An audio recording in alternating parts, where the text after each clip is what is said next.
Okay, ఇది range test చేసే రోజు ఇన్చేతక్ 2501 ఫుల్ ఛార్జ్లో ఎకో మోడ్లో 95 కిలోమీటర్ల రేంజ్ ఎస్టిమేట్ చూపిస్తోంది. స్పోర్ట్స్ మోడ్లో 91 కిలోమీటర్ల రేంజ్ ఎస్టిమేట్ చూపిస్తోంది. ఇవాళ దీంట్లో అసలు రేంజ్ ఎంతో తెలిపోతుంది విత్ అ పిలియన్. నేను అండ్ నా కెమెరామెన్ మేము ఇద్దరం కలిపి సుమారుగా 150-160 కిలోలు ఉంటాం. మా ఇద్దరితో పాటు కాస్త లగేజ్ కూడా ఉంది. సో అన్నీ కలిపి సుమారుగా 170 కిలోలు ఉంటాం. ఇవాళ మనం సగం రైడ్ ఎకో మోడ్లో చేద్దాం, ఇంకో సగం రైడ్ స్పోర్ట్స్ మోడ్లో చూద్దాం. సగంలో మనకి ఎంతైతే రేంజ్ వస్తుందో దానికి రెండింతలు స్పోర్ట్స్ మోడ్లో ఎకో మోడ్లో అసలు రేంజ్ అన్నట్టు. ఇప్పుడైతే మరి రేంజ్ ఎస్టిమేట్ త్వరగానే పడిపోతోంది. పూర్తి ఛార్జ్లో 95 కిలోమీటర్ల ఎస్టిమేట్ చూపించింది. ఇప్పుడు 99 ఛార్జ్లో 92 కిలోమీటర్ల ఎస్టిమేట్ చూపిస్తోంది. ఇప్పటిదాకా మనం 1 కిలోమీటర్ కూడా నడపలేదు. ప్రతి చేతకులో ఇలాగే అవుతుంది. రేంజ్ ఎస్టిమేట్ చాలా త్వరగా పడిపోతుంది ఛార్జ్ 90లో ఉన్నప్పుడే. ఇంకా దాంతో పాటు ఈ బండిలో నేను ఇంకో విషయాన్ని గమనిస్తున్నా. సో బేసిక్గా నేను బ్రేక్ వాడినప్పుడు స్కూటర్ ఆగుతుంది, బ్రేక్ వదిలేసి యాక్సిలరేట్ చేస్తే ఒక 2 సెకండ్స్ ఆఫ్ ల్యాగ్ ఉంది. ఇప్పుడు బ్రేక్ వేసాను, స్లో అయింది. ఇప్పుడు కొంచెం యాక్సిలరేషన్ ఇస్తే కాస్త ల్యాగ్ ఉంది. రేంజ్ ఎస్టిమేట్ మళ్ళీ పడిపోయింది. ఇప్పుడు మన దగ్గర 93% ఛార్జ్ ఉంది అండ్ ఎకో మోడ్లో చూపిస్తోంది కేవలం 80 కిలోమీటర్ల రేంజ్ ఎస్టిమేట్. 95 కిలోమీటర్ల దగ్గర మొదలైంది, 80కి పడింది. ఇంకా సేపట్లో మళ్ళీ చూద్దాం రేంజ్ ఎస్టిమేట్ మళ్ళీ పడిపోతుందేమో అని చెప్పి ఇప్పటిదాకా మనం 6 కిలోమీటర్లు మాత్రమే నడిపాం.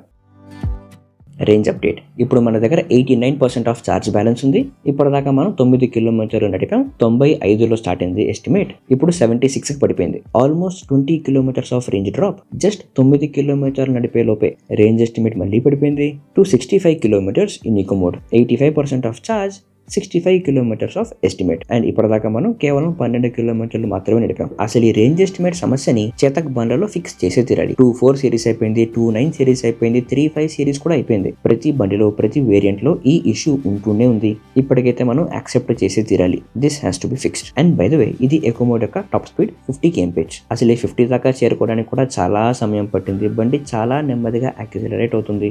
ఇక్కడ ఇది హైవే కాబట్టి చాలాసేపటి దాకా ఫుల్ థ్రాటిల్ ఇచ్చి నేను కూర్చోవచ్చు కాబట్టి 50 దాకా చేరుకున్నాం. లేకపోతే 35-40 తర్వాత యాక్సిలరేషన్ చాలా నెమ్మదిగా అయిపోతుంది. ఓరి దేవుడా, ఎస్టిమేట్ మళ్ళీ పడిపోయింది. 63 కిలోమీటర్స్ చూపిస్తూ ఉండింది ఛార్జ్ 77 ఉన్నప్పుడు. ఇప్పుడు ఎస్టిమేట్ మళ్ళీ పడిపోయింది టు 58 కిలోమీటర్స్. అసలు ఇదేంటిది? ఈ బండిలో ప్రతి 2-3% ఆఫ్ ఛార్జ్ తగ్గగానే 5-6 కిలోమీటర్ల చొప్పున రేంజ్ ఎస్టిమేట్ పడిపోతూనే ఉంది. అండ్ ఇప్పటిదాకా మనం కేవలం 18 కిలోమీటర్లు మాత్రమే నడిపాం. Range update. 50% of charge balance ఉంది. ఇప్పటిదాకా మనం 35 కిలోమీటర్స్ నడిపాం. సో పూర్తి రేట్ మనం ఎకో మోడ్లోనే వెళితే 70 కిలోమీటర్ల రేంజ్ రావచ్చు పిలియన్తో in eco mode. Solo ride చేస్తే ఒక 5-6 కిలోమీటర్లు ఎక్కువే రావచ్చు. ఇప్పుడు స్పోర్ట్స్ మోడ్లో మనకి ఎంత రేంజ్ వస్తుంది అండ్ స్పోర్ట్స్ మోడ్లో పెర్ఫార్మెన్స్ ఎలా ఉంటుంది. అండ్ బై ద వే, అది చూసే ముందర 50% ఆఫ్ ఛార్జ్ అయితే మరి హాఫ్ రైడ్ రివ్యూ చేయాలి కదా, మరి చేద్దాం. ఒకసారి దానికంటే ముందర కెవరాజ్ చేతక్ గురించి చెప్పే తీరాలి. నేను రకరకాల షోరూమ్ వాళ్ళతో ఇంటరాక్ట్ అయ్యాను, కానీ అన్ని డీలర్లతో పోలిస్తే ఈ కెవరాజ్ షోరూమ్ వాళ్ళు నాకు ఎప్పుడు ఒక ఫ్రెండ్లీ రెస్పాన్స్ ఇస్తూ ఇలా రివ్యూస్కి, రేంజ్ టెస్ట్కి ఎప్పుడు సపోర్ట్ చేశారు. సో చేతక్ తీసుకునే ముందర దగ్గరలో ఉండే కెవరాజ్ షోరూమ్కి వెళ్ళి ఒకసారి టెస్ట్ రైడ్ చేసి ఎక్స్పీరియన్స్ ఒకసారి చేసి చూడండి. రేంజ్ పరంగా చేతక్ 2501లో కూడా అదే స్టోరీ. 3001 లాగా 35 సిరీస్లో లాగా ఎంత రేంజ్ అయితే మరి చూపిస్తుందో అదే రేంజ్ ఎస్టిమేట్ కాసేపటికే 15-20 కిలోమీటర్లు పడిపోతుంది. చూపించిన రేంజ్ రాదు. మనమే ఈ బండిని మాటికి నడిపి with pillion, without pillion, specific acceleration టైప్స్తో మన డ్రైవింగ్ ప్యాటర్న్ని అడ్జస్ట్ చేసుకుంటూ బండి ఎంత రేంజ్ ఇస్తుందో మనమే ఎక్స్పెరిమెంట్ చేసి తెలుసుకోవాలన్నమాట. ఈ బండి స్టోరీ కూడా సేమ్ అంతే. ఈ బండిలో నాకు సోఫార్ బాగా నచ్చిన విషయం మాత్రం ఒకటి ఉంది. ఏంటంటే ఈ బండి యొక్క డైమెన్షన్స్ చిన్నవి. బండి బాగా లైట్ వెయిట్. దీని kerb weight is just 107 kilos. అంటే దీని boot which is like 25 litres బూట్ని ఫుల్గా నింపినా కూడా రివర్ ఇండి కర్బ్ వెయిట్ కంటే తక్కువే. బండి is actually very light weight. And by the way, ఇందులో ఉండే 25 లీటర్స్ ఆఫ్ బూట్ స్పేస్ సరిపోద్దా అంటే ఒక హెల్మెట్ లేదా ఒక నీళ్ళ బాటిల్, ఒక లంచ్ బ్యాగ్, అటువంటి చిన్న సామాన్లకైతే ఉపయోగపడుతుందని చెప్పాలి. ఇప్పుడు దీని డాష్బోర్డ్ సంగతి చూస్తే అసలు ఈ డాష్బోర్డ్ ఇంత ఎండలో కనిపిస్తుందా కనిపిదా? మనం రైడ్ రివ్యూలో కాస్త పరీక్షించి చూసాం, కానీ ఇవాళ హైవేలోనే మండు ఎండలోనే ట్రై చేసాం. ఇది యాక్చువల్లీ 30 అండ్ 35 సిరీస్తో పోలిస్తే బాగుంది. అందులో ఇంత ఎండలో నేను రేంజ్ టెస్ట్ చేసినప్పుడు అసలు ఏమీ కనిపించలేదు, పూర్తిగా బ్లాక్ అయిపోయింది. ఇందులో వాటితో పోలిస్తే 10-15% కాస్త మెరుగ్గానే ఉంది. కానీ ఇప్పుడు ఇది బెస్టా అంటే కాదు. కనీసం 20-30% అయినా ఇది కాస్త ఇంప్రూవ్ చేస్తే బాగుండేది. బట్ ప్రస్తుతం ఇంపార్టెంట్ ఇన్ఫర్మేషన్ మీకు కనిపిస్తుంది. ఏంటంటే స్పీడోమీటర్, రేంజ్ ఎస్టిమేట్ మీకు కనిపిస్తుంది. ఛార్జ్ నెంబర్ చాలా స్మాల్ ఫాంట్గా ఉంటుంది, గ్రీన్ కలర్ ఆ బ్లూ కలర్లో ఉంటుంది. అంత క్లియర్గా మీకు కనిపించదు. హ్యాండిల్ కంట్రోల్స్ చూస్తే కనుక these are actually ergonomic than before. ఇది వరకు ఉండే కంట్రోల్స్ చాలా హార్డ్ ప్లాస్టిక్గా ఉండేది, నొక్కితే అసలు ఆ బటన్ లోపలికే పోయేది కాదు. This is software plastic, confidence ఇస్తుంది, ప్రెస్ చేశారు పని చేస్తుంది అని చెప్పి. అండ్ దీంతో ఒక మజిల్ మెమరీ ఈజీగా మీరు బిల్డ్ చేసుకోవచ్చు.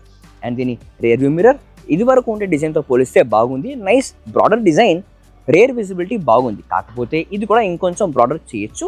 ప్రస్తుతం ఉండే డిజైన్లో ఒక సగం స్పేస్ మీ భుజమే తీసేసుకుంటుంది. కాస్త అడ్జస్ట్ చేసుకొని ఆ భుజం తీసుకునే స్పేస్ కాస్త తగ్గించి రోడ్డు వైపు కాస్త అడ్జస్ట్ చేసుకోవాలి. బట్ అడ్జస్ట్ చేసుకోగలిగితే గ్రేట్. అండ్ దీని ఫ్రంట్ పాకెట్స్ కూడా is very practical for our range test. ఈ బండి యొక్క యూస్ కేస్కి ఇన్సైడ్ టౌన్ ఆర్ సిటీ ఇది బాగా ఉపయోగపడుతుంది. అండ్ దీని సీట్ కంఫర్ట్ మాట్లాడితే ఐఎమ్ వెరీ హ్యాపీ ఈ సీట్ కంఫర్ట్ కాస్త అప్డేట్ చేశారు. ఎందుకంటే ఇది వరకు 3035లో ఉండే సీట్ అయితే చాలా గట్టిగా ఉండేది, రోడ్ బాగాలేకపోతే ఫీల్ అయ్యేది, నొప్పెట్టేది. ఇది సాఫ్ట్వేర్ చేశారు, థిన్ చేశారు, ఇట్ ఈస్ కంఫర్టబుల్. పోతే స్కూటర్ యొక్క సస్పెన్షన్ ఎలా ఉంది? ఇవాళ మనకి రేంజ్ టెస్ట్లో ఒక పిలియన్ కూడా ఉన్నారు అండ్ మనం ఎకో మోడ్లోనే వెళ్ళాం. సాఫ్ట్వేర్గా అనిపించింది. రేర్ సస్పెన్షన్ అనేది బికాస్ ఆఫ్ ద పిలియన్ కాస్త లోడెడ్గా ఉంటుంది కాబట్టి కంఫర్టబుల్గానే ఉండింది. రోడ్డు బాగాలేకపోయినా స్పీడ్ బ్రేకర్లో వచ్చినా కూడా చాలా సుఖంగా ఉండింది.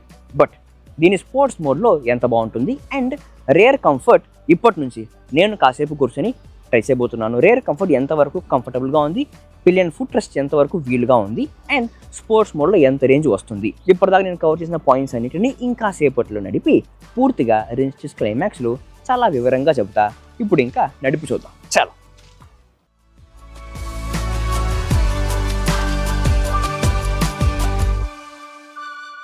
And now it is time for sports mode. In 3, 2, 1 sports మోడ్లో రేంజ్ ఎస్టిమేట్ 45 కిలోమీటర్స్ చూపిస్తోంది అండ్ ఎకో మోడ్లో 46 కిలోమీటర్స్. అంత పెద్ద డిఫరెన్స్ అయితే లేదు. కానీ let's accelerate in sports mode. Range estimate మళ్ళా పడిపోయింది టు 39 కిలోమీటర్స్. 48% ఆఫ్ ఛార్జ్ ఇంకా బ్యాలెన్స్ ఉంది. ఒక్క నిమిషం ముందరే 45 కిలోమీటర్లు చూపించింది, ఇప్పుడు 39కి పడిపోయింది. స్పోర్ట్స్ మోడ్లో 60 kmph is the top speed. ఇది అంత స్లోగా అయితే అనిపించట్లేదు. అంటే ఒకసారి మనం 0 నుంచి యాక్సెలరేట్ చేస్తే కాస్త నెమ్మదిగా వెళ్తుంది అనిపిస్తుంది, కానీ ఈ హైవే మీద నా పక్క నుండి ఆటోని బైక్ని స్కూటర్ని కాస్త కంఫర్టబుల్ గానే ఓవర్టేక్ చేస్తున్నారు. ఒక మంచి విషయం వచ్చేసి ఈ బండిలో రీజనరేషన్ చాలా తక్కువ ఉంది. ఇప్పుడు నేను 62లో ఉన్నాను. యాక్సెలరేటర్ వదిలేస్తే స్కూటర్ ఓ కంఫర్టబుల్ డీసెంట్ స్పీడ్లోనే వెళ్తా ఉంది. అంత స్ట్రాంగ్ రీజనరేషన్ అయితే ఇందులో లేదు. ఇంత తక్కువ స్పీడ్లో రీజనరేట్ చేస్తే బండి నెమ్మదిగా వెళ్తుంది కానీ పూర్తిగా ఆగట్లేదు. 7 దగ్గర వచ్చి ఆగిపోయింది. రీజనరేషన్ సరే, యాక్సెలరేషన్ సంగతి ఏంటి?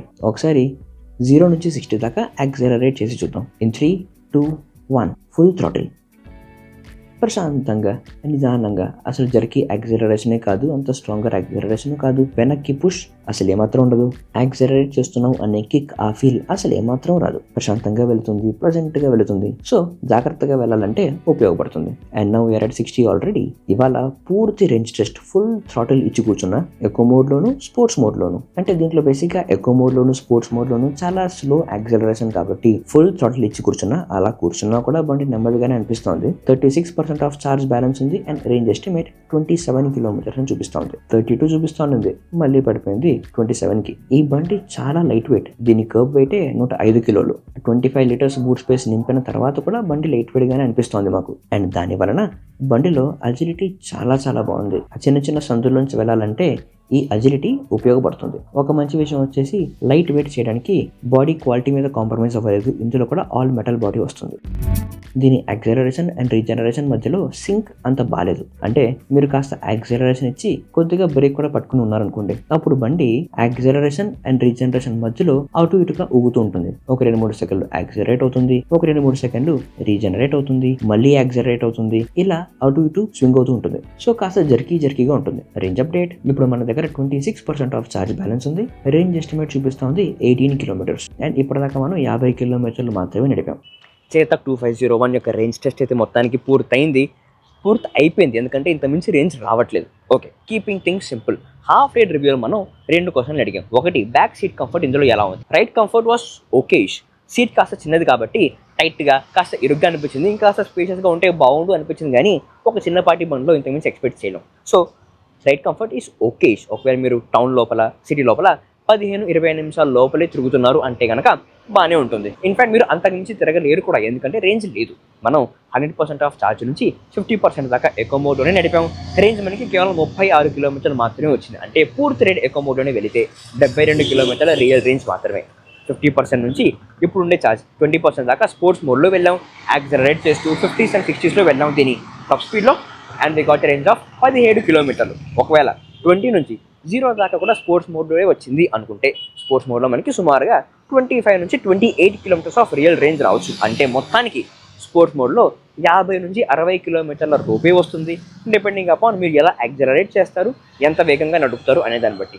ఇవాళ మన రేంజ్ టెస్ట్లో పిల్లలు కూడా ఉన్నారు. Total weight on scooter was రఫ్లీ 150-160 కిలోస్ సామాన్లతో కలిపి. ఇప్పుడు ఈ బండి గురించి, ఈ రేంజ్ గురించి మీకు అనిపించింది? వచ్చే వారం ఏ బండి నేను రేంజ్ టెస్ట్ చేయాలో మీరు కమెంట్స్లో మాకు తెలియజేయండి. చాలా